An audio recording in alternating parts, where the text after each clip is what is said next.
Mm. Come on in, everybody. We see you out there. It's Friday morning. Holy crap. This is the last podcast for February 2026. Yeah, scary, isn't it? Oh, no. I'll have you know I survived my accountant. It took a couple of days. Oh, well, that's good. I've survived my accountant. I have to get my sales tax in the mail today. So, yeehaw. Yeehaw. Just before the storm's not going to get here until Tuesday or Wednesday anyway. 2 to 3 inches of snow. Oh, dear.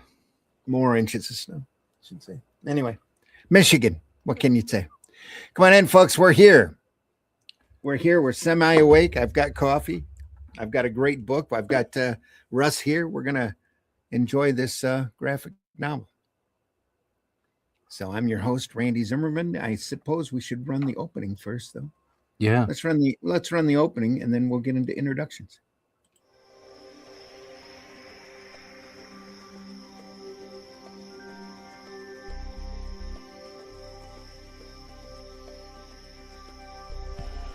What was that? This is not a charade. We need total concentration.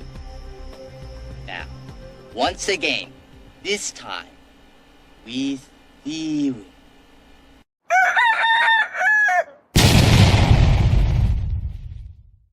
My nipples are always hard. But anyway, here we go. Comics by Night, folks. I'm your host, Randy Zimmerman. Arrow Comics, been printing comics since the mid-'80s. Alternative, independent comics. War of the Worlds, Spank the Monkey, Tales from the Universe. And my current gig is writing The Atlantean, which has been a blast. The adventures of Cull and Brule as they travel the land. Great sword and sorcery stories. Been a lot of fun to write. Russ here has been drawing them, and they've been coming out really good. The fourth issue of which, there we are. Fourth issue of which should be campaigned here in a week or so. Yeah. Aiming for the 9th of March, which is second week, start of the second week of March, and we should roll on for 6 weeks. Right. The book should be finished before the end of the campaign. So there you go. That's the current schedule, though. Anyway, It's so close now. It's not. It's just a couple of weeks away. Yep. All right. Introduce yourself, Russ. Yeah, I'm Russ Leach. I'm a comic book artist from the UK, currently working on The Atlantean, as you can see. And it's the latest page thing. Page of ink work. Traditional ink work. If you like that kind of stuff, if you like sword and sorcery, if you like traditional work, check it out. Go to russleach.com and sign up for the email list, and we'll let you know when the campaign is ready, when the books are available, where you can get them, because they're going to be in all kinds of places after the campaign. Worth checking out. So russleach.com, sign up for that email list. All right. Excellent. Today we are going to be looking at RIO. Yeehaw! Yeehaw. Brought to us by the great Doug Wildey, creator of Jonny Quest. Will there be any moving lips? No moving lips. No moving lips. Not even any filmed lips moving on the screen like Space Angel. No. Yeah, no moving lips. You ever watch Jonny Quest? No, I think it was a little bit before my time. It might have been, but it's always in reruns. Yeah, I don't think. I think it may have played in the UK, but I didn't get to see it. So. It's 26 episodes. It's literally a touchstone for television animation. Some of the best and greatest came through there. Hanna-Barbera Studios. Alex Toth come in towards the end and did a lot of design work. Doug Wildey here designed the initial characters. Very good. Big Western fan. Go ahead. As Glenn was saying, you can see there's a heavy reference, a photographic reference, even on that front cover, I think. Yeah. But the way that it's been done and the color palette is just fabulous. I really enjoy this book, Yeah. and I was lucky enough to sit next to Doug at a con one time, get his autograph. look at Marvel there doing a graphic novel of a cowboy. Yeah, I mean, back when Marvel were actually doing stuff, you know, they were doing actual art books back then, especially with their graphic novel line. I mean, I mean that's the same graphic novel line that with Death of Captain Marvel, and it's the oversized stuff, isn't it? So I like Bloody Choices, Wolverine, the Silver Surfer, Judgment Day, Conan the Rogue. Also, there's a couple of others, like say the Captain Marvel one as well. They all had that format, that like magazine size format, and they weren't particularly thick books. Absolutely gorgeous, and Marvel were just producing fantastic stuff then. It's like a European album. Yeah, I think late 80s they were going for. Yeah, magazine format, pretty much, only with a square binding. Yeah, absolutely gorgeous. It's up closer. It looks like 1990. It might be there. It might be around that time. Let's have a look at the ones I've got. See what dates I've got on those. 1991. Art features, copyright. Strip art features. I'm looking for a graphic novel number, and I'm not seeing it here. It's past the time when they were numbering them. They were doing a lot of art books then. That's the about the same time period as those Mobius books that we were looking at. This is 91. And this is really an odd duck. We looked at Raven Banner as well, fantasy book by Charles Hess. Yeah, that was in that same format. Oh, what was that one with Incredible Hulk and Hulk and Thing? And the Thing? Yeah, I've got that one as well. Yeah, that was Bernie Wrightson. Yeah, beautiful book. That was in the same format as well, wasn't it? Yeah, it was. Yeah, just stuff they would do. I would have really loved to have seen his version of The Shadow in a full book. He did an ad for DC when DC first got the rights, and they gave it to Kaluta, and Kaluta couldn't keep deadline very well, but he did beautiful work. We've looked at those shadows, Night of the Ninja, and that in the past here. Anyway, Doug must have approached them, said, "I got a book," and they says, "Well, we'll print it." Yeah, let's print it. Danny Fingeroth was the editor at this point. Oh, look at that! That's really lovely. That's really lovely. He starts out doing panel borders here and then drops them really quick.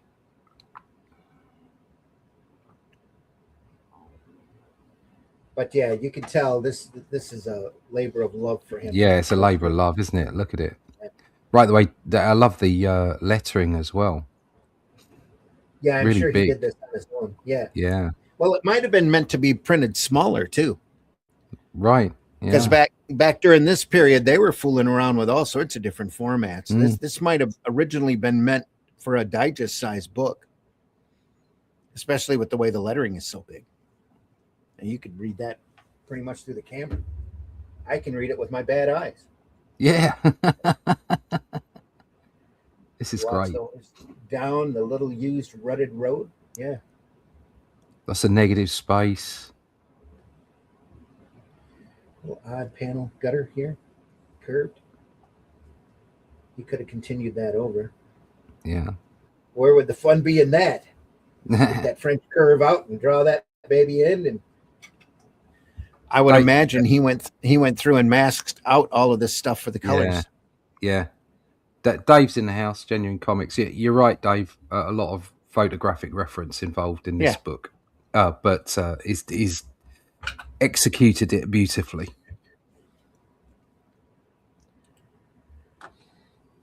Marvy's in the house. Marvy says, "Good morning. I grew up with Zagor and Tex Willer.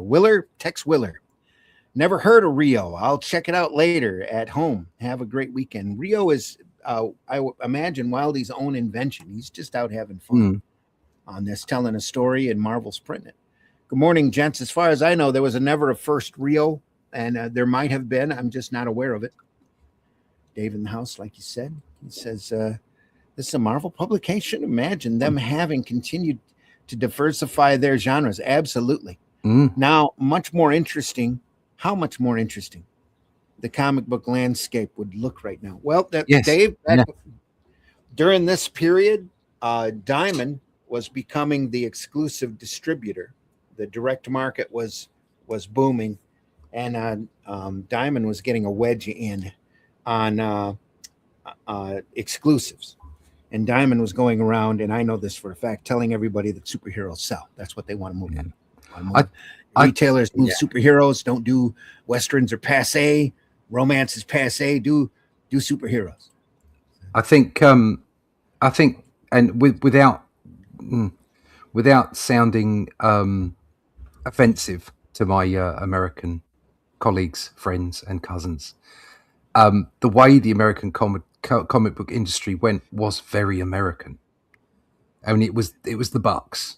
Do you know what I mean? It was it was about the money. It went the Wall Street way. It went the executive way. It was like, what can we sell? What can we sell? What can we sell? And at this point in time, the comic book industry in America was almost going to flourish into a European industry. Yeah, where the European industry was all about the art of comic book. And the art of making comic books and the different genres, and that in itself was a business. It didn't have to be a multi-billion-dollar business. It was a business. It made money. It was doing okay, and they made good books. And it was all about the art, or the art of comic book. And we were getting close here. Marvel were getting really, really close at the end of the 80s. And DC as well. And there was some and there was some absolutely stellar stuff going on. It just all got funneled into the money making machine, and it ruined it. You could have had a beautiful, flourishing industry of comic books, lasting till now, in the same way that manga is, in the same way that European comic books are. But no, it got knuckle dusted. Like you said, due to greed. This is 1990 when this was copywritten. I imagine that's when it was printed. This is about 4 years into the Image era. So Marvel is really being bold here, printing another genre than superheroes. Well, Image, when did Image start? Image started in the 90s, didn't it? 85, 86, yeah. Well, Image started in 86? Yeah. Was it not 96? No, I'm pretty sure it was 86. I'll check Wikipedia, but I seem to remember I did a Chicago con when Youngblood 1 first came out, and it was just as Aniverse was coming out. Really? Oh, right. Yeah. Okay. I thought it was in the 90s. Because the big thing for Image Comics was founded on February 1st, 1992. Really? Yeah. It was established by a group of high-profile artists who we all know the names of. Yeah. Well, I have my time wrong then. Okay. Yeah. This came out after that then. Yeah. Well, no, this came out just before that. I'm sorry. This is 91, isn't it? This is 91. Yep. So yeah, Marvel were being arty and saying, like, okay, let's make some great work. And then Image turned up, and I'll be honest, I love Jim Lee. Okay. I actually prefer his original X-Men work than the stuff that he does now. Yeah. Personally, I find it grittier and more fun to read. I think Jim Lee has become the Jim Leeist of Jim Lees. He's become almost his work is almost a caricature of Jim Lee work. Of himself. Yeah. That's not to say it isn't still beautifully skillful and great. It is, but it's just, I think it's too slick for me. I like it the way it was. So I was a big fan of that kind of work. When I spoke to Marvel in 95, my offer was based on the fact that I was cloning Jim Lee at the time. Yeah. So I was in there with all the rest of him. I was taken away by the fact that this was new and fresh, and and didn't really understand the dynamics of what was going on underneath it all. But looking back now, I can happily sort of dismiss a large portion of what was going on in the 90s. Happily dismiss it creatively. That's not to say all of it, because there was some superb stuff. I still have some Cyberforce, Silvestri from the time. like I say, Lee. There was like Manola came up around that time as well. So there was some greats that came out of it, some absolute stellar stuff. But the vast majority of the comics, I think, were just a bit crap. They were just really bombastic. And you can understand the energy. It's like it's the same argument with Liefeld, isn't it? Yeah, he can't draw feet, but he was a bombastic artist, and he's made his way. And good on him, you know. And he's exciting, and that's something that we all agree on: is that comics need to be cool. But artistically, you can look back and think that really ruined the industry. Absolutely. When I was during this period, I was printing alternative and independent comics. And Arrow Comics first started up in '85. And I watched the market go from this beautifully diverse, ingenious, mostly the black and white and alternative market was really breaking ground, doing some phenomenal things. And I keep meaning to pull some of those books up that aren't around anymore just to show folks how great that period was for alternative and independent comics. And then Image happened. And then all of the retailers invested in Image, and they stopped investing in the black and white books, and the black and white books slowly faded away. And that's not saying that it wasn't some of the black and white market's fault, because we had publishers out there printing really substandard black and white content that was eating a lot of retailer money. And then this content comes out from Image that's all guys in spandex costumes and that, and they decided to stop looking for the next Turtle, Ninja Turtle, and start looking for the next Youngblood or the next that's right. And it was very flashy. That whole black and white market just dried up really quick. I know, but you know, that's rough decade. It was rough, but it cut down the creativity of the whole industry. It reduced it, no doubt, and the whole thing of indies as well. I mean, suggesting that companies like Image or Dark Horse or IDW are in some way indies. Okay, they're not the size of Marvel and DC, but they're still huge compared to real independent comics. And that kind of did it as well. It's like the real indies were just thrown out because now we have a glossy version of the indies that we can call Image, an independent, book publisher.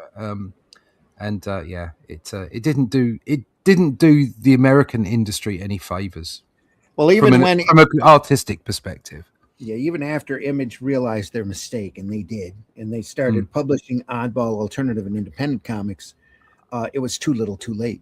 And the way that the Image structure was made, Image never lost any money on any book that they print. They never lose any money on any book that they print. It all goes back to the creator. So if the creator convinces Image to print a book, the creator is responsible for all the overhead. And a fee to Image for allowing them to have that logo in the corner. And then everything else, or not everything else, but I think a large percentage goes back to the creator. But getting to that profit margin has always been the rough thing. So that's why you see a lot of Image books get sporadic and, miss deadlines, and especially the more unusual titles. It gets really hard to do a book when you're having to cover the bills and worry about whether or not your book's making enough money to break even.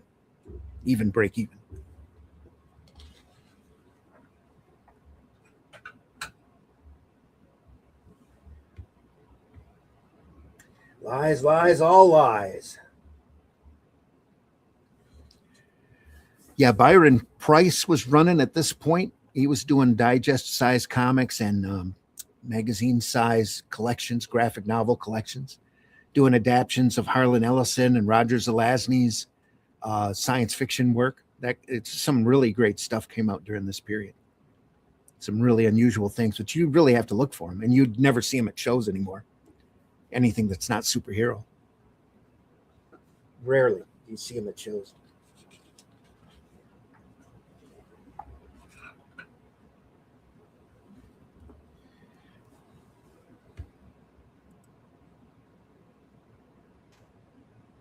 Here he's dropped all of the panel borders. He's breaking out, just having fun. I mean, he's still got gutters. It's just that very rare do you see a panel border. There's little tiny lines on some of it, but a lot of it is gone. I think that's pretty sharp. That's like Magnus was like that. Yeah. You can see there's like a fine line there. He's got some border. It's like a really small rapidograph line on some of it. Not all of it though. Most of it just drops out. Not that it's a bad thing, because the color on this is really popping, I think. Like you said, his palette is really nice.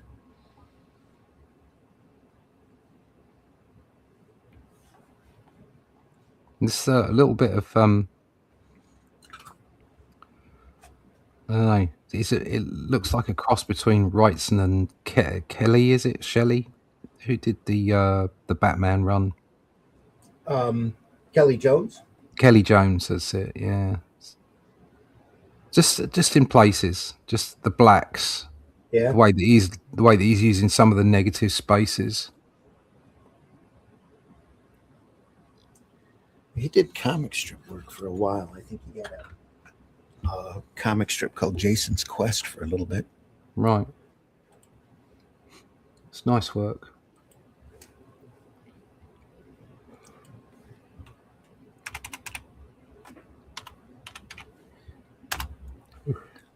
Love his production work. Let me look him up on Wikipedia.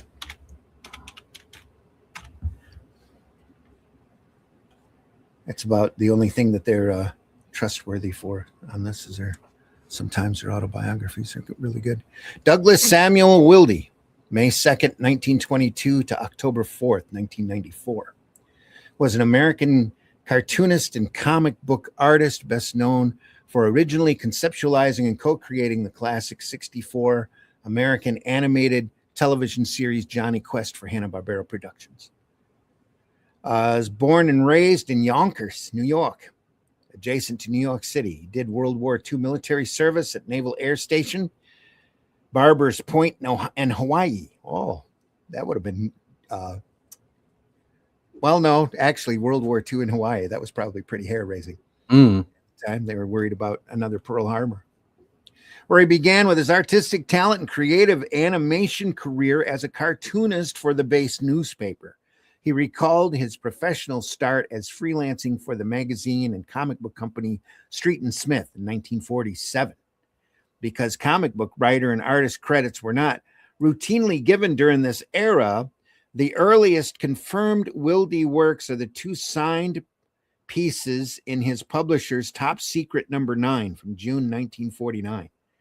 A one-page house ad and the 10-page adventure story Queen in Jeopardy by an unknown writer. He went on to draw primarily Western stories for youthful magazines, comics, including Buffalo Bill, Gunsmoke, unrelated to the later television series, and Indian Fighter. He also contributed to the publisher's Master Comics, Story Comics, cross publications, and possibly others, pluckishly, which is a word that I don't run across very often, puckishly, observing that he'd work for every publisher except EC, the good one. In 1952, Wildey moved with his whole family, wife Ellen and oldest daughter Debbie, and to Tucson, Arizona. 2 years later, he began a regular stint at Atlas Comics, the 1950s forerunner to Marvel, where he drew dozens of Western stories through 1957, primarily 4 to 5 page tales in such titles as Frontier Western. His art also appeared in the Atlas Horror Fantasy Comics Journey into Unknown Worlds, Marvel Tales, Mystery Tales, Mystic, Strange Tales, Uncanny Tales, and others. He's freelancing. Animation historian Ken Quattro favorably describes Wildey's most noteworthy Western comic style as the 19-issue Atlas Comics series Outlaw Kid. His take on the classic Western anti-hero, in which Wildey had creatively illustrated a 3 to 4 story arc per comic book issue. In concept, it was typical of all the Stan Lee created kids Kid Cult, Rawhide Kid, Two Gun Kid, Ringo Kid, etc. What set it apart was Wildey's art. The Outlaw Kid was a monthly opportunity for Wildey to hone and develop his burgeoning art skills. Using Outlaw Kid 11 as an example of his work, well into the series, the influence of cinema on his work is evident. Though he may have had this influence all along, now it is readily apparent with panels staged like film scenes. The characters have a realistic, illustrative look to them. Most significantly, his artwork finally had the consistent luster of professionalism. Wildey varied his inking from the fine strokes of a etching to the bold and a solid black to attain dramatic chiaroscuro effects. Another word I don't run across very often. Much of his work was reprinted by Marvel through 1970 through 1974, exposing Wildey's work to a younger generation. After the Atlas Comics entrenchment of 1957, during which the company mixed a trove of inventory stories by Wildey and many others with new material for about 2 or 3 years, Wildey freelanced on a small number of standalone anthology stories for 2 other publishers, Harvey Comics and In the Warfront number 34, and DC Comics Tales of the Unexpected 33 and 35. House of Secrets 17, My Greatest Adventure number 28 and 32, House of Mystery number 89. He also later drew the first issue of Dell Comics TV series spinoff Dr. Kildare, aka 4-color number 1337 of June of 1962. Dell used to number on the inside cover in the indicia all of their 4 colors in case anybody wanted to collect them, and they numbered up into the thousands. That they did. Dell did all sorts of TV and animation comics, licensed work, a lot of Disney work, little Looney Tunes stuff, just anything from that time period that was family friendly on TV. In either 59 or 61, sources vary, he took over art for writer Leslie Charteris, long-running New York Herald Tribune Syndicate comic strip The Saint. Some of their strips are inked by Dick Ayers, as the deadlines of producing a daily and Sunday strip proved daunting. The strip ended in 62. Adding credence to the latter date is Wildey spending part of 1960, possibly only a month, penciling his idol Milton Caniff's famed Steve Canyon comic strip, trying unsuccessfully to launch his own syndicated strip. 2 such proposed strips would help provide a character name for some narrative background to Wildey's later animated television series Jonny Quest, as he described in 1986. Once tried an automobile comic strip because the whole country runs on the automobile economy, right? In my case, my guy was sort of an automobile designer. He raced cars. He had this glamorous European background and raced on American tracks. I called him Stretch Bannon. Stretch Bannon. Then later on, I tried another strip about a artist team that traveled the world getting into adventures. The name was Race Dunhill. So I put Race and the Bannon together, and that's where Race Bannon came from. Race Bannon's in the Jonny Quest strip. He's the bodyguard for the Jonny Quest and Haji. The guy with white hair that looks like Pence, the guy who was vice president for a little while. Television animation work. Following the end of The Saint. Here, let me turn this page here so folks have something to look at. There we go. Oh, look at that. That pool table. That's beautiful. Following the end of The Saint comic strip in 62, Wildey found through an ad in the National Cartoonist Society newsletter what was initially a 1-week television animation job in Los Angeles, California, working under artist Alex Toth on Columbia Productions' 1962 animated series Space Angel. That's the one with the lips. Film. Wildey eventually worked on the animated series for about 12 to 14 weeks, after which he then recalled and carried on and over into 86. Quote, I had applied to Universal Studios, which was called something else at the time, as sort of a storyboard artist and production designer, producer. Stanley Kramer's office got interested in my stuff, so I figured rather than move back to Arizona where my family lives, maybe I could latch on to Stanley Kramer, the animation studio. Hanna-Barbera was up the street from there, so I simply crossed the street, went up to Hanna-Barbera and said, look, I'm an artist, and so forth. A couple of people there had read some of my comic strips and comic books, so they said, come in and see Joe Barbera. The following day, or maybe even the same day, Barbera called me up and said, can you design in your style a show starring the radio drama adventure character Jack Armstrong? Jack Armstrong was a tagline, the All-American Boy. Had a radio program for years. Wildey also wrote and drew a presentation using such magazines as Popular Science, Popular Mechanics, and Science Digest to project what would be happening 10 years hence, and devising a fancifully updating such devices as a snow skimmer and hydrofoils. When Hanna-Barbera could not obtain the rights to Jack Armstrong, the studio had Wildey rework the concept. Wildey went home and wrote Jonny Quest that night, which was not that tough. For inspiration, he drew on Jackie Cooper and Frank Darrow movies, Milton Caniff's comic strip Terry and the Pirates, and at the behest of Hanna-Barbera, the James Bond movie Dr. No. Hanna-Barbera refused to give him a created by credit, Wildey said in 86, and he and studio finally arrived on based on an idea created by, and that was my credit. The prime time TV animated series Jonny Quest originally debuted on ABC in September 18th, 1964. It was American's comics historian Daniel Harriman then wrote Wildey's designs on Jonny Quest gave the cartoon a distinctive look with its heavy blacks, i.e. shading and shadow, and its Kniff-inspired characters. The show was an action-adventure story involving the feature's namesake, a young, brave, and brilliant 11-year-old boy.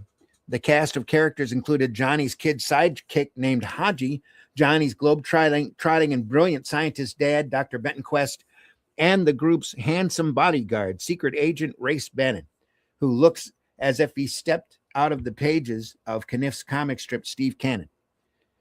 The look of Jonny Quest was unlike any other cartoon television show of the time, with its colorful backgrounds and its focus on characters with their jetpacks, hydrofoils, and lasers.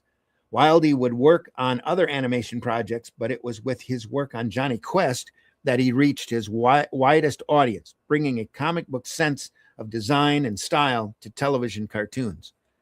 Although Wildey did not design the more cartoonishly drawn comic relief pet dog Bandit, which was otherwise designed by animator Dick Bickenbach. There's a name. I love that name, Bickenbach. Wildey then went on to work on several other animated series, including Herculoids, Jana of the Jungle, Return to the Planet of the Apes from 1975. You ever see that cartoon? Yeah, he's done them all, hasn't he? Yeah. Let's face it, he's been everywhere. Godzilla Power Hour in 78, Mr. Oh, T, God. 83, Chuck Norris, Karate Commandos in 1986. There you go. There's a series. It must be nice to be able to walk over the street from one studio to another and go, hey, I'm an artist. Can I get a job? Yeah. That back in the day, that was the way it worked. It was. That's the way it worked. Monica's grandfather, I'm here in Flint. Flint's a big automobile shop town, or was a big automobile shop town. Monica's grandfather's always used to say that whenever the supervisor there used to piss him off, he'd just tell the supervisor off, walk across the street and work at the other plant. Got a job just by walking through the door. So that's the way it was. That's the way it was back then. Return to comics, mid-60s. Wildey's eventually returned to comic books, drawing stories for the premiere issues of Harvey Comics' Thrill-O-Rama, which didn't last very long, Unearthly Spectaculars, both October 1965 series, and Double Dare Adventures in December 1965. Most significantly, during this time, he collaborated with writer Gaylord Dubois on Gold Key Comics licensed series Tarzan, when that long-running comic, which had been reprinting stories drawn by Russ Manning, began producing new work beginning with issue number 179. The duo's work appeared through issue 187. I'm going to have to look those up. Bet those are interesting. After a short hiatus from comic books, broken only by 1971 stories for Skywald's black and white horror comics magazine Psycho and Nightmare, plus the Haunted Tank story The Armored Ark for DC Comics GI Combat 153, Wildey created the comic strip Ambler. That's what I was thinking at Jason's Quest, Ambler, which ran from 72 to 75, syndicated to newspapers by the Chicago Tribune, New York News Syndicate, and the contemporary strip chronicled the adventures of an itinerant folk musician as he wandered the country, ambled around the country, I guess, Ambler. There you are. Afterwards, Wildey then returned to comic books to do stories for Archie's horror humor anthology series Madhouse, Gold Key's Mystery Comics Digest, DC's Our Army at War, and Sergeant Rock, among other titles. Returning to his Western roots, he drew the feature Jonah Hex in DC's Weird Western Tales number 26. Should dig that up, too. And co-created with writer Larry Lieber, the feature Kid Cody Gunfighter in Atlas Seaboard Comics Western Action number 1 from February of 75. Okay. Oh, Atlas Seaboard. All right. Got it. That's Atlas Comics. That lasted maybe half a year. That was a comic company started by, I think it was Larry Lieber, Stan's brother, started it. And they ran a bunch of monthlies. It was really a phenomenal company, Atlas Comics. Real roughneck, very violent, very hardcore for the time. I remember all of their books being like one step more violent than the Marvel and DC books. Right. Lots of crazy action going on. They did Planet of the Vampires, which was a really good continuing comic. All of their comics only lasted like 3 or 4 issues apiece, but they were all very solid. And at that point, the Atlas brought in all of this group of new talent like Terry Austin and Pat Broderick, Klaus Janson, all started with Atlas. Wildey died of a congenital heart failure in Las Vegas, Nevada, October 4th, 1994. He was around 72 years old at the time of his death. He was surrounded by numerous family members and working colleagues by his side. Bibliography in 71, Jim, with a name too long to pronounce, published a Wildey portfolio, The Movie Cowboy, consisting of around 26 illustrations sized 12 by 18 inches. Said historian Quattro, Wildey had shifted seamlessly between pen and brush, from the finest pen strokes imaginable to the soft nuances of wash, from the monumental close-up of a grizzled Martin Landau to the sunny sweetness of 2 women waiting for a stagecoach.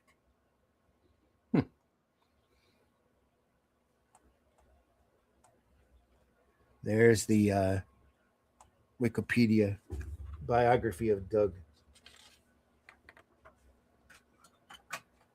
We continue on. Different, not quite black here. He's using a dark brown. Nice, lovely. Yeah. Love this. The floor. It's got a little print on it.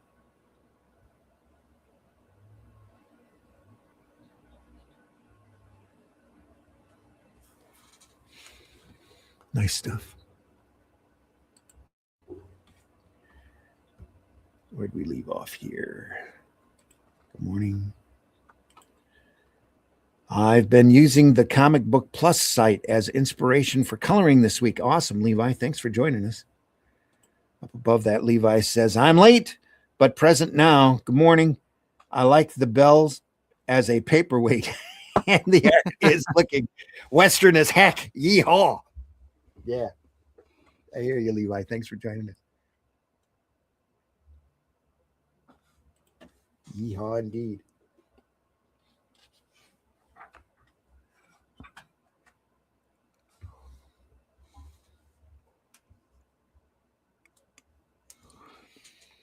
like you said, cartoony realism. He's got his own very unique style. Oh yeah, it's really nice.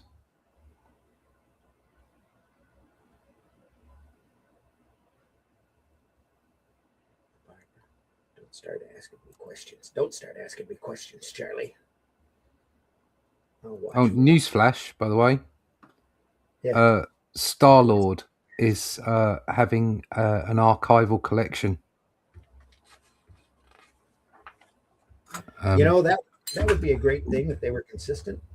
Well, Rebellion of it's on Amazon. Oh, that's Star-Lord. Yeah, awesome. No, not the other Star. No, the first Star-Lord. Not the first. The British Star-Lord. The British Star-Lord. Yeah, it's a compendium, volume 1 archival collection, out in November. How many? That's amazing. Actually, they had to go through and get the rights to all of that. I think it might have been easier for Star-Lord because it was separate from 2000 AD. Yeah. So I'm not sure. I'm not 100% sure of the format. I don't know if it's literally just every book back to back until it joined with 2000 AD. Yeah, that would be rather than the stories, all together, like compacted. It's literally just one issue after the other. I hope it is that, and that's coming out in November. Well, they've always needed to do an archive collection of 2000 ADs. It's just it's 50th anniversary next year, isn't it? So maybe they will. Getting the rights for all that would be a Herculean task because of the way that it's structured. That all of the creators have partial ownership of everything that they do. So you have to go to each individual creator and have them sign off on it before you can print the book. Oh, let's wait and see. If one of them holds off or wants more money, it just doesn't get done. It's like Glenn was talking about the Avengers artwork that he's got, that he saw, the Emma Peel and John Steed Avengers artwork that'll never be shown because they have to go after the rights from each of the creators, and one of them is holding out. So it'll be that's amazing that they're going to reprint all of them Star-Lords. That's crazy good. We should look at those because that's got a wide variety of styles in it. They have a Planet of the Vampires type story in there too, if I remember right. What is it? Death Planet, something like that. There's a story that runs through Star-Lord called that. Yeah, I can't remember. It's something to do with the very, very violent Bermuda Triangle, isn't it? They went through the Bermuda Triangle and ended up in this place. Planet of Monsters. Planet of Monsters. Yeah, no, it was brilliant. Absolutely brilliant. Yeah, always fun. Those Star-Lords are a lot of fun to read. Glenn's in there, feeling really sick today. Oh, sorry, Glenn, man. But couldn't resist listening in. Hopefully see you Sunday. Great art, by the way. Here we are. Yeah. See you better soon. Man, we love it. Yeah.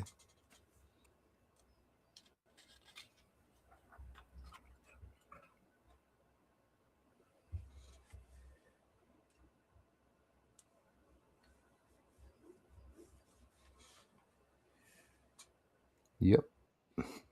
Thanks for joining us, Glenn. Appreciate you. Hit that like button. Everybody out there, hit that like button. Hit the button. Wherever you're watching us from, that just goes to help the algorithm, helps us be seen. So.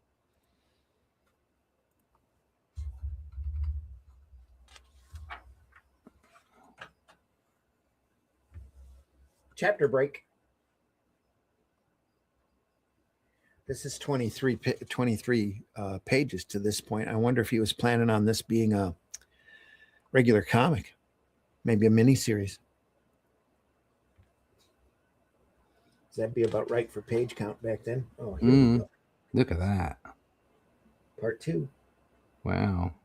Mrs. Howard.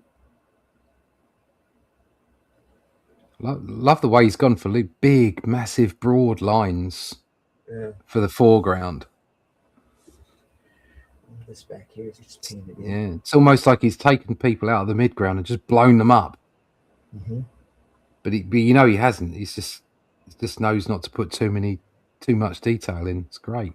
Well, he went through and added inked these in up to the carriage, and then everything behind that in order to drop it back. He hasn't that at all. It's just paint. No, it's just paint. Yeah, it's painted. So clever.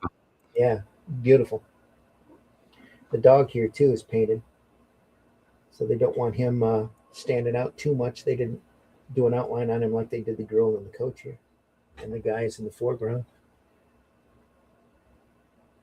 That woman out there, Mrs. Howard, must be Mo's wife.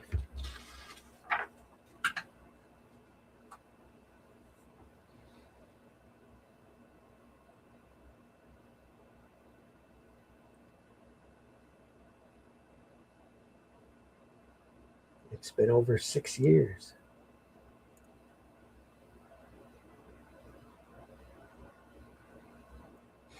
And lo and behold, she's got a 6-year-old in the stage. In the wagon.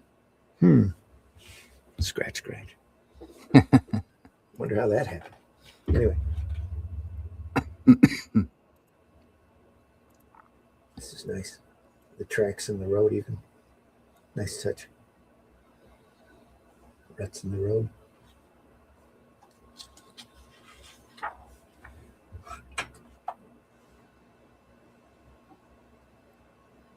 Barrel.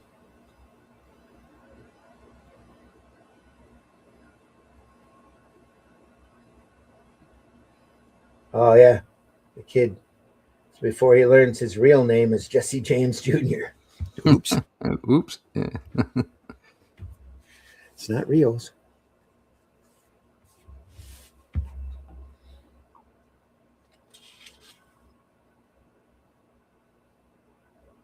Is that Michael McDonald there listening in? Could be. Here? Yamo B there. Yeah.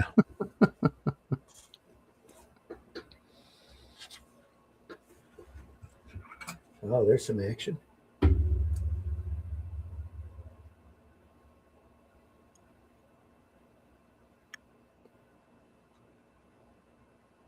Nice shade. Again, doing that same trick there. Bottom panel. Mm-hmm.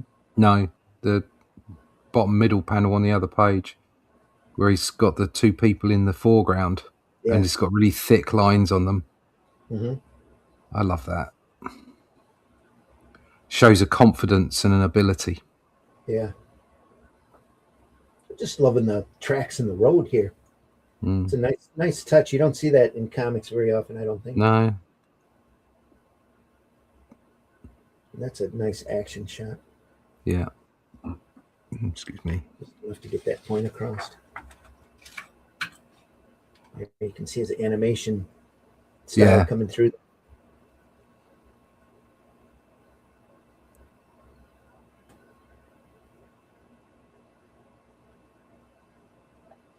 That'll be one of many questions I'll be asking them. It's very tight work. There's nothing loose in this. Yeah. I don't mean the style. I just mean the focus of the panels and the people. It's like it's really focused. It's just so good.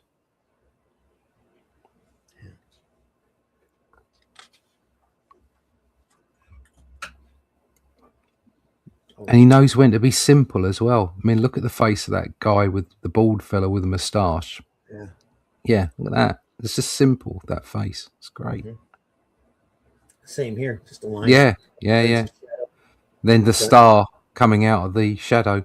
Yeah, in negative space. Yeah, really clever. Great. I like that. Get the sepia painting there of the photograph. Yeah. Fantastic. Love it.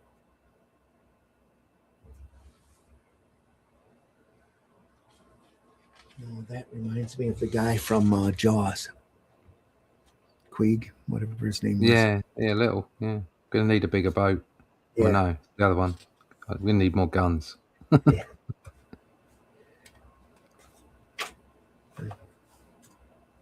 Lightning. Yeah. Look at that. Look at this. Yeah. The rain. Bottom right. It's a lot of line work here. Line width variance here. Just to pop it. The post and the guy standing in the foreground. Yeah. Brilliant. Here as well. He's going back to that same palette that was on the cover. little rain. It's nice. Those are all line. It's all line work here. All that rain.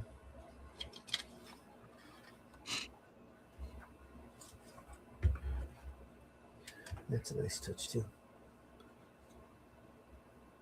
But they're underneath. It looks like they're underneath a waterfall there, or the rain's coming down torrential. Uh, Oh, look at that silhouette. You don't see a angle on a horse that like that very often.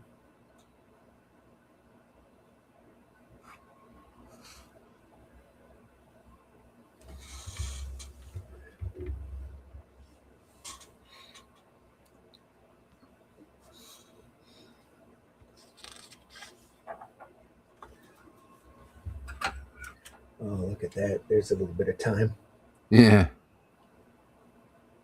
Oh, love this. Look at that. It's got emotion to it. It's got motion and emotion Mm. to it. I love the rain back here. It's all little thin lines. Just fantastic. The horse here. This panel here too. Really nice. I like it.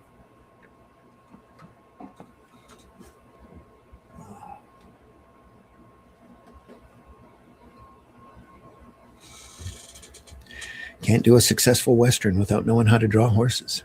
No. Same with the sword and sorcery story. Yeah. Yes. There's a lot of horses.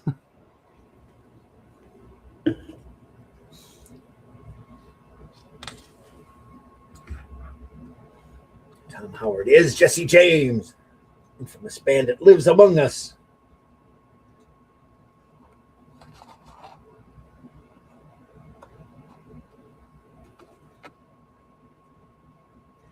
I guess there's just an incredibly thin, maybe rapidograph line here, Mm. very small on the panel borders. Going over just a little here and there too. It's got to be masking that out for the colors. So I would imagine maybe Dr. Martin dyes some sort of watercolor on this. Yeah, I think so. Yeah. I don't know if it's Dr. Martin dyes just because of the earth tones of the palette, but I don't know. It's very punchy, isn't it? yeah, it is. Real vibrant colors too.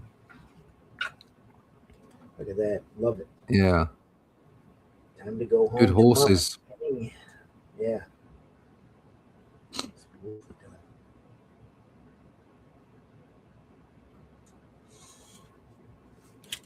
You've never seen Jonny Quest? That's pretty crazy.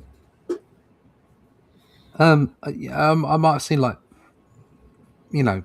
pictures of it, or like a flick of it, but I've Yeah. never sat down and watched an episode. No. Oh, they are as adventurous, I would say, as Thunderbirds. Oh, right. Okay. Real easy. Just straight on adventure stuff.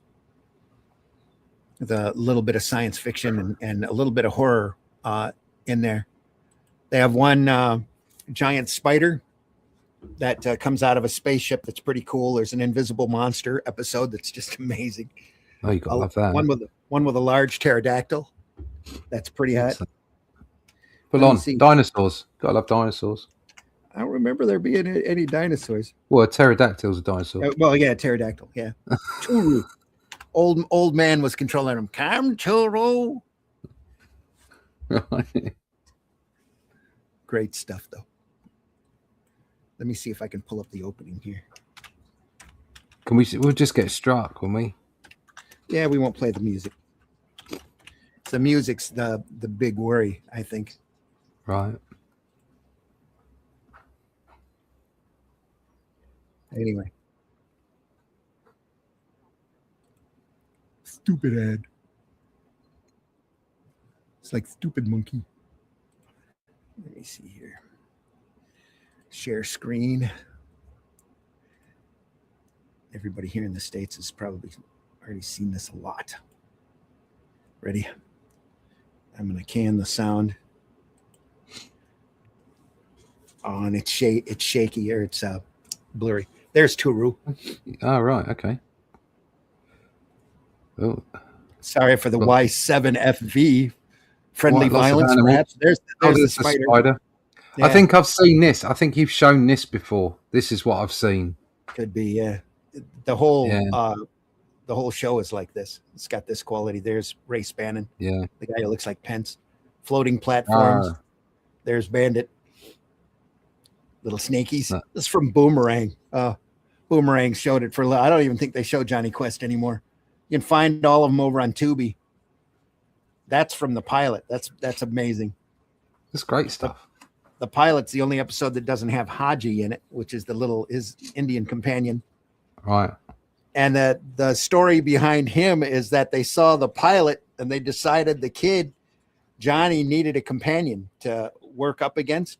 And they told Doug, like an Indian companion, like Tano. And he goes, "You want an Indian companion? I'll give you an Indian companion. Here you go."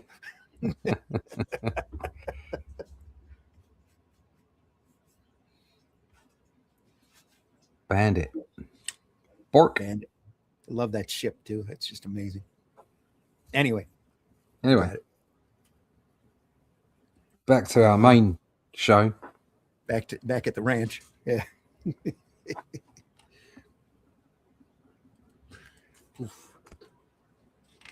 More Rio.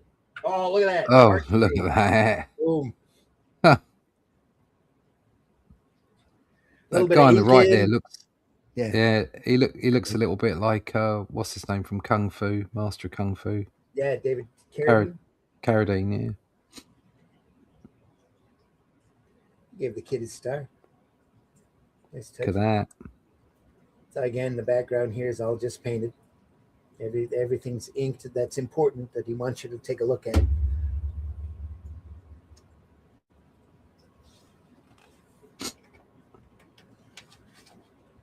I would say my only critique, if you had to critique that, is these wrinkles don't look right. They look like patches to me. Right. But there's been a few wrinkles that are a bit odd, but it's still beautiful. Great stuff.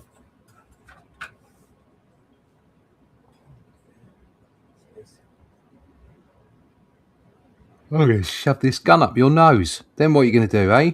Pretty much. Timmy! Yeah. Timmy! Timmy! Timmy!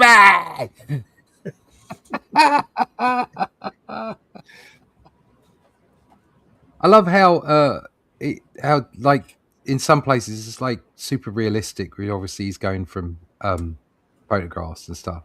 But yeah, like a pulp magazine painting almost. Yeah. And then he finds it okay to do things like this in the bottom right hand corner with the point on his nose, and that's very that's sort of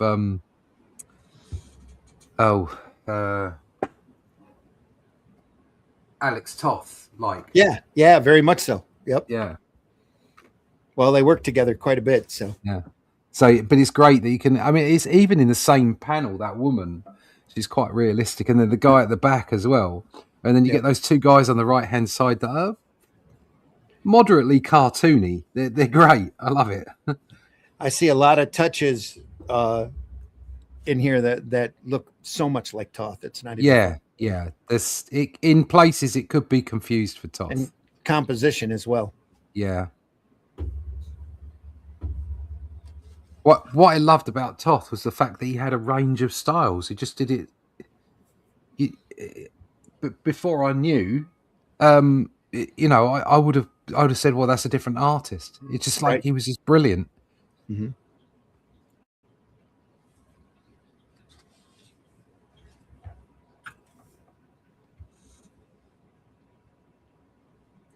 Patch. Almost looked like Richard Gere there for a second. No? All right. I just looked at it funny. It's my glasses. Ugh.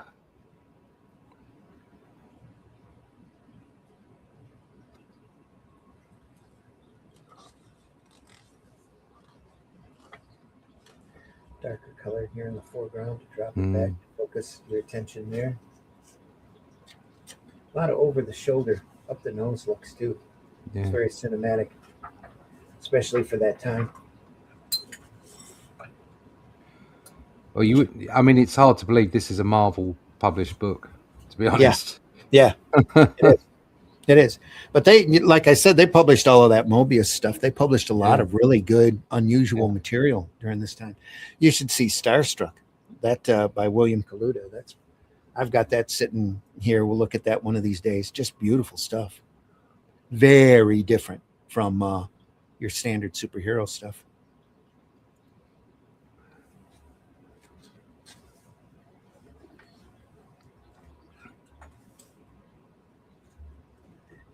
Love his palette choice here. Browns and gold.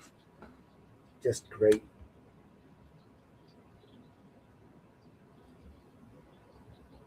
That's a defined chin. You've hit a button. Did I? Oh. Yeah. Sorry, I didn't mean to hit a button.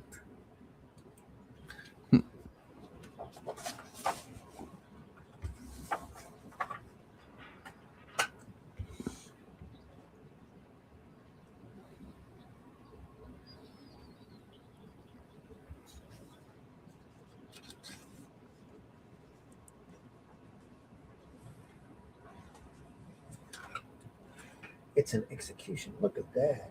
Yeah. Wow. It's fantastic.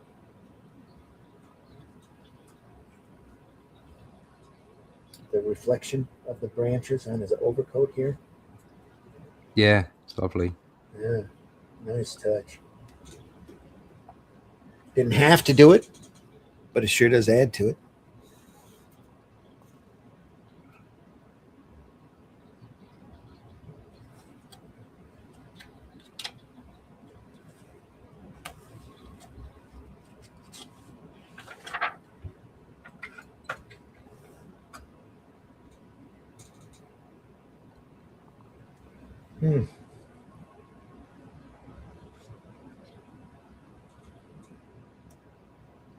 Interesting tight shot here. Yeah, we flattened his face off to make it work. Yeah. Looks like he's still got that nose though. Goes right down to the point. Oh, sorry, folks. There we go. Like this.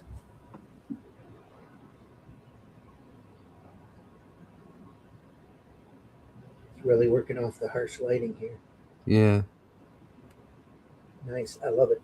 I love that panel. It's just great. Oh, man. Look at that detail.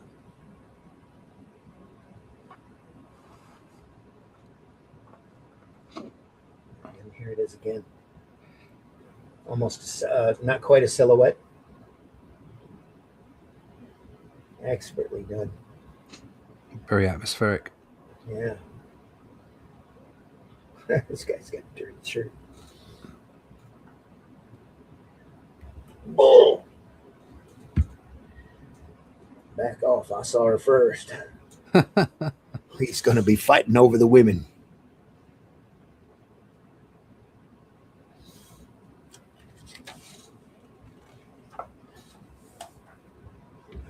Oh, there we are. Get him. It's a fight. Yeah. It's a ruckus. Yeehaw. Oh, look at this. That's great. Yeah. So after all that time, he's got this tight camera, and then he just whips it back to show you the scene. It's great. It's like all the places where the bullets are going through. Pew, pew. It's like Remington painting there. And the inked. The barrel's got a couple of bullet holes in it. Yeah. Close call. Main Street's turned into a battleground. Where's Sheriff Webb? Still doing his farm chores, no doubt. Rebel maggots. Blue belly scum. Satisfied Reb, you got one of your ladies. Oh, I didn't mean to shoot no woman. That's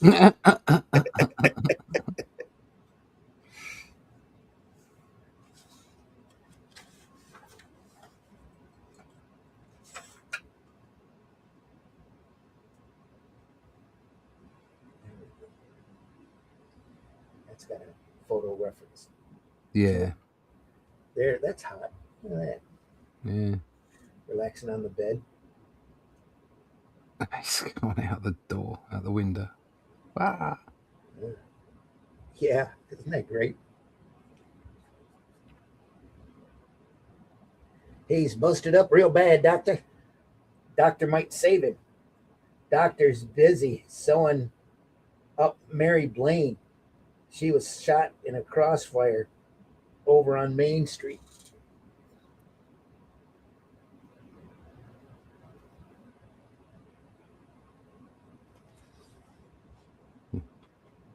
It's kind of interesting here. Kind of a smudge. Vacate the room, Pilgrim. I gotta get some sleep. So he vacates the room.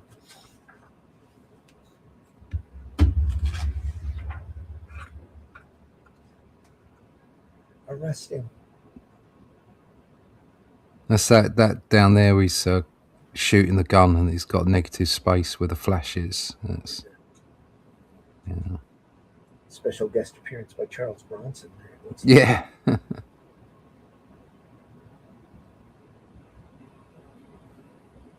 Stuff your tin badge in your hat band. I'll help you out for Harlow's sake, but you'll all do exactly as I say. Understood? Rio taking command.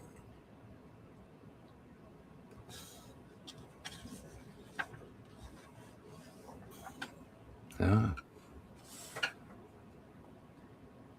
Well, then. That's it, boys. Rabbit right on out of town. You two, Cotton, I've known dogs. You couldn't. Yeah, I know. You two, Cotton, mother. I know dogs you couldn't call mother. Bam. Bam.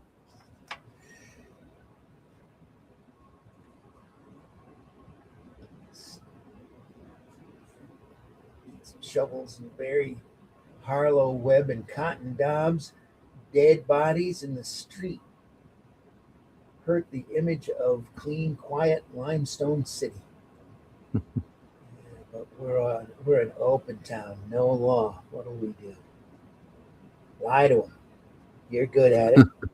Tell him Mr. Howard is on his way back here, maybe. That'll keep him in line.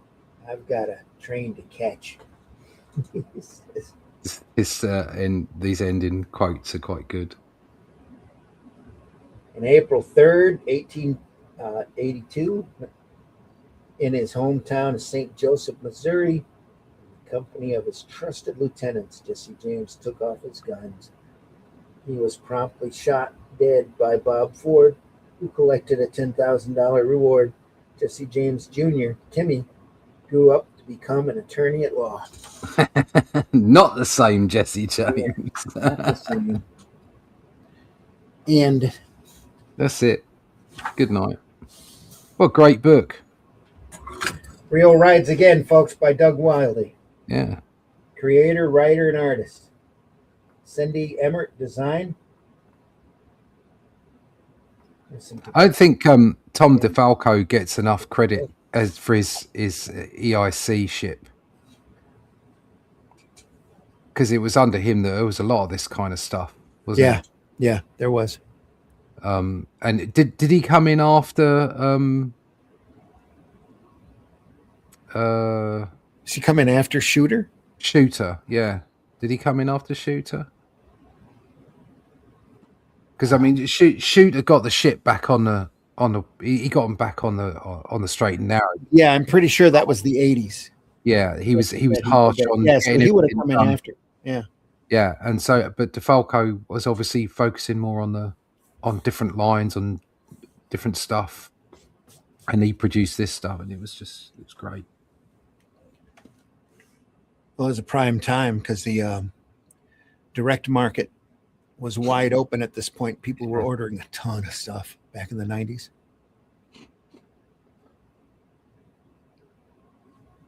They were moving a lot of product back then. Right. That's good. This book retailed for a whopping, is that 1995? That's a $9.95. $9.95. But that was $9.95 back then. That was a lot of money. That was a fair, you were still in the early 90s, you were still buying floppy comic books for under $1, weren't you? Yeah, £5.95 for the UK. Yeah. I mean that's fair amount. I've got the Silver Surfer one, which was 88, and that's £6.50 in the UK. Mm-hmm. So, these aren't cheap books. What's the equivalent now? 20, 30, $40? I would imagine this book would sell for 19 to 20, $4.95. Yeah. Here in the States. So, RIO Rides Again, folks, a Marvel graphic novel by Doug Wildey. Great book. That was really good. Lots of fun. We don't look at enough Westerns here, so there we are. Whew. We are early, but we went through this book pretty quick. Yeah, that's okay. We can have a short one. All right. It'll be a short one. I've got stuff to do. I hardly got any sleep last night, so. Oh, right. We best go and have a snooze. Time to go take a longer nap. Yeah. I've got to get more coffee and carry on inking.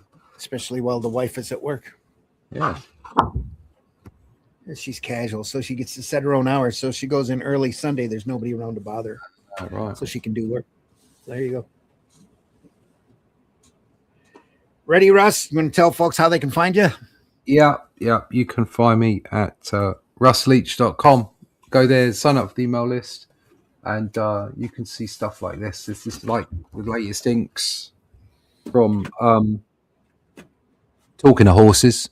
Latest inks from not Talking Horses, talking of horses. Talking horses. Yes. Or Talking Dogs. There you go. This is the latest pages. Yeah. There you go. Excellent. Look at that. So they're being done at the moment, and we're going to go to crowdfunding 9th of March. The book's currently being edited. The inks are the last thing to be done, and even then there's only about 30 odd pages of inks to be done, so it'll all be finished by the time we get to the end of the campaign. So it'll go straight out to print. So check us out. Go to russleach.com, sign up for the email list. Please do, folks. And I've been your host, Randy Zimmerman. We do this twice a week. Friday mornings at 5 a.m. we have Comics by Night, where we go through great sequential art. And then Sunday morning, we have Sunday Funnies that we go through the more unusual stuff about comics and comic strips. This Sunday, we're going through Dan Dare. We're continuing our look at early Dan Dare strips. This is Rogue Planet. Great painted stuff by the pilot of the future, Dan Dare. And then after that, it's probably Flash Gordon or Alley Oop. Coming up, take a great look at that stuff, folks. If you have a work or somebody out there that you want us to take a look at, something out there, some work out there you want us to take a look at, definitely drop us a line and we'll take it under consideration. Absolutely. So much great comics out there, so many great little gems to discover. So go visit your local retailer and your local convention and spend a couple hours with those comic and magazine dealers.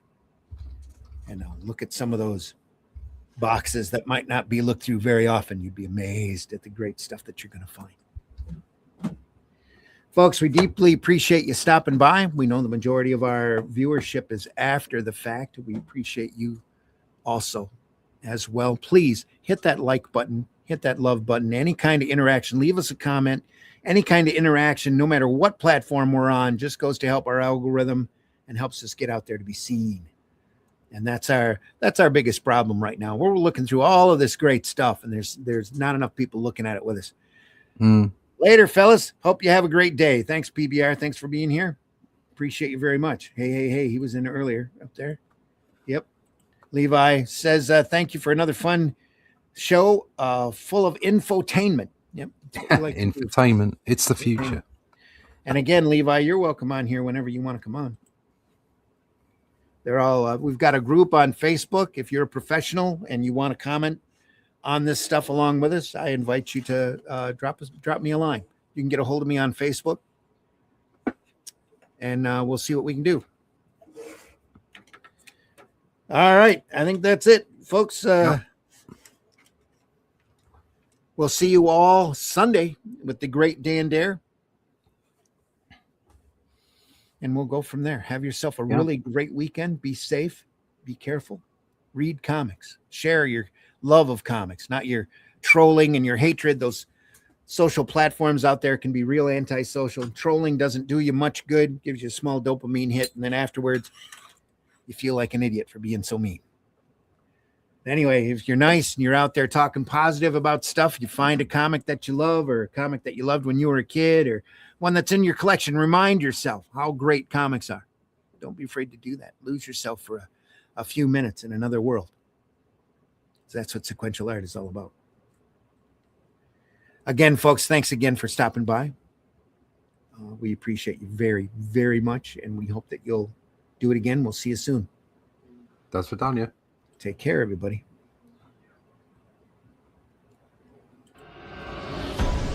In the time before Atlantis sank, when the lands of this world were savage and untamed, one man would claim his destiny, seizing his place as a king.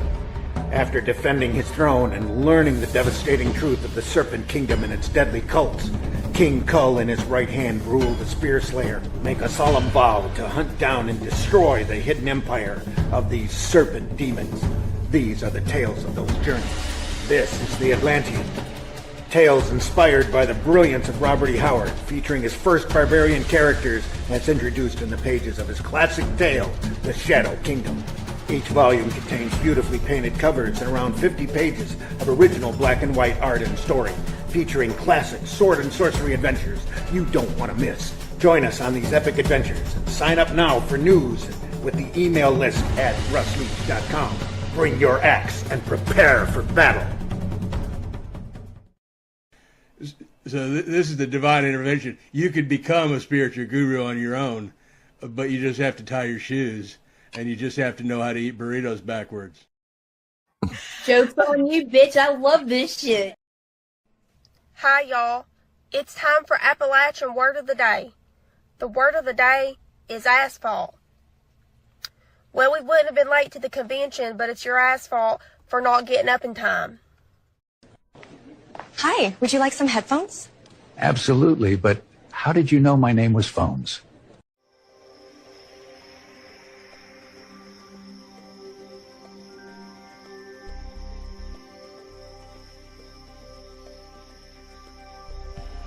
What was that? This is not a charade. We need total concentration. Now, once again, this time, with the...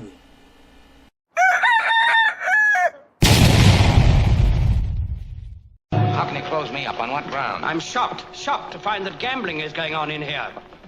You're winning, sir. Oh, thank you very much. Everybody out at once. Taste the... Oh, taste the biscuit. Taste the goodness of the biscuit.